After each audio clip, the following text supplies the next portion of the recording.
So there's this meeting in Anthony, New Mexico with Shukrajuma, El Benet, Caracra, Pedrosa, and the purpose of this meeting is to pick a target, and the target is the truck bombing of Oprah Winfrey's studio and the Sears Tower. So in 2009, I think it's not an exaggeration to say that Oprah Winfrey was at the sort of apex of her career.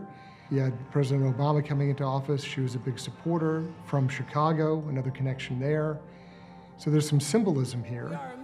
She represents a lot of the things that they just do not like over there. She's a female, she's powerful, and she's outspoken, and she has a lot of money, and they're not particularly fond of that.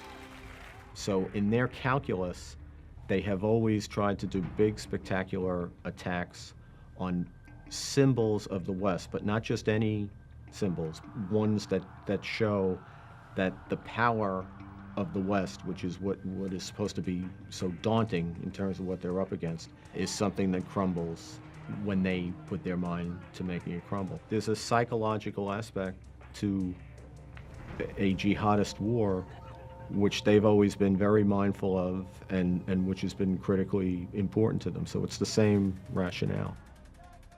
It is a 9/11 scale operation. This is a truck bombing involving a step van, a delivery type van, and a trailer. Both of these vehicles were to be loaded with tannerite, which is a binary explosive. To supplement or to augment the explosion, these same plotters obtained C4, the military plastic explosive. And interestingly, they obtained that C4 from Fort Bliss, Texas, which is in El Paso. And so someone on Fort Bliss was selling military explosive C4 to terrorists. I knew a guy that worked for one of the cartels. He had all the passes to get into Fort Bliss, to get out, and I've seen him with explosives. I don't know how Fort Bliss explains losing them, but he ended up with them. He would say that whatever he needed, he could get. This is the way it works. You've got a contractor, somebody's doing construction work or some kind of service work for the Army on Fort Bliss, and they've got a gate pass that basically gives them unfettered access to all sorts of places. And through personal contacts and just good old-fashioned, criminal networking, they find people and they say, look, we're going to sign out 50 pounds of C4 explosive to go conduct training. And so they blow up 40 pounds, and there's 10 pounds of C4 left over. And then the guy with the gate pass drives onto post and picks it up and drives off. And nobody knows the better. And that sort of process is exactly what occurred in order to get C4 off the post and into the hands of people for this Chicago bomb plot. How close was your source when you learned this operation? I have sources that know the names of the people who picked the C4 up off the post. There are still ways to get military-grade explosives. You just need to know where to get them. And that's where, again, the meeting with the cartels and the knowing the cartels. I mean, you got to remember the cartels work in another country completely. I mean, it comes down to theft, and you would think it would be easier to track than it is, but unfortunately, in this day and age, there's a lot of people that aren't doing their jobs as well as they should be doing them. The tannerite actually came into the United States from Mexico. So there's cross-border movement of binary explosives from Mexico into El Paso. That raises an interesting question regarding the sophistication and the complication of the operation itself. This is not something that's easily done. It requires thought, preparation, money. It's a sophisticated operation. Farrell says that as the Chicago bomb plot was launched, something happened. The operation was foiled by law enforcement. However, it's unclear if anyone was ever arrested for attempting to launch a terror strike on the United States.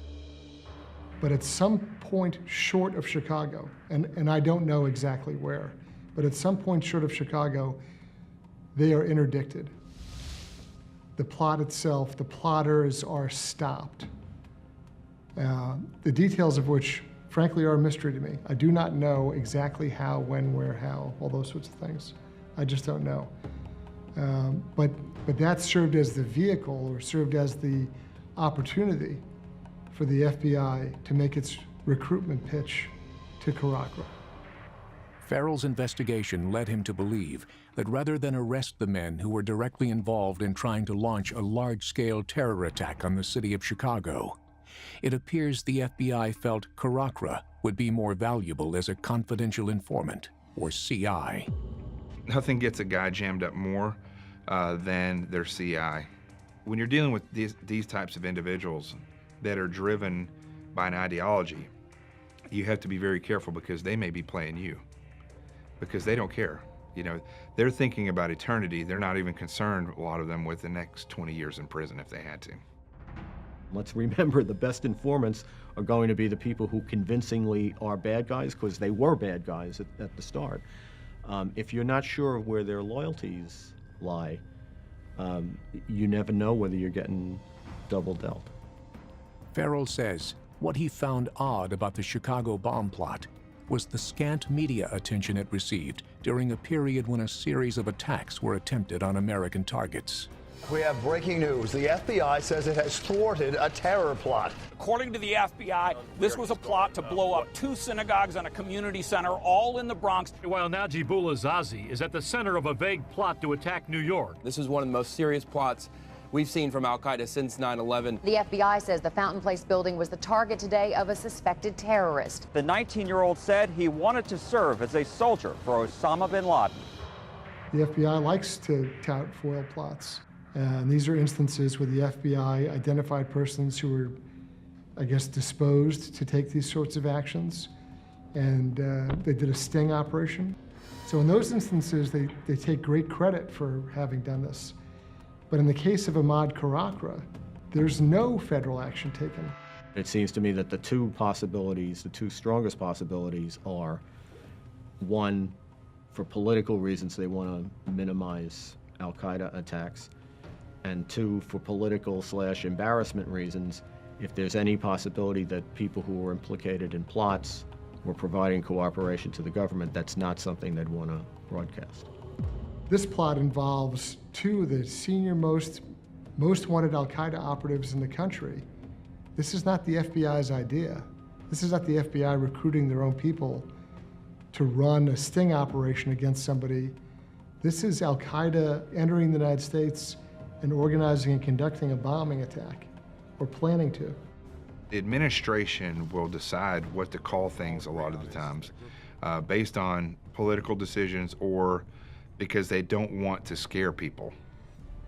You know, I think, you know, that's really what it boils down to a lot of times. Well, this story shows also that when it comes to the terrorist threat from the border, every town is a border town, because when you learn about the fact that a terrorist threat was in Chicago, folks in Chicago probably aren't thinking that we're going to be threatened by terrorists from the border, but the fact is they were.